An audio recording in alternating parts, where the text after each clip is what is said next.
Ready to explore and reveal? Dive into today's question and uncover the answers together. Changing a flat tire involves 5 key steps. 1. Ensure safety by parking away from traffic, turning on your hazard lights, and applying the parking brake.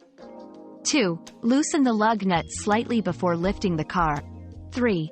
Use the jack to lift the vehicle off the ground. 4. Remove the flat tire by fully unscrewing the lug nuts. Then 5. Mount the spare tire. Screw the lug nuts back on by hand. Lower the car.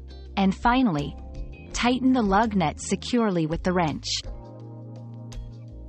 Another mystery solved, but many more await. Keep up with our daily discoveries by subscribing and turning on notifications.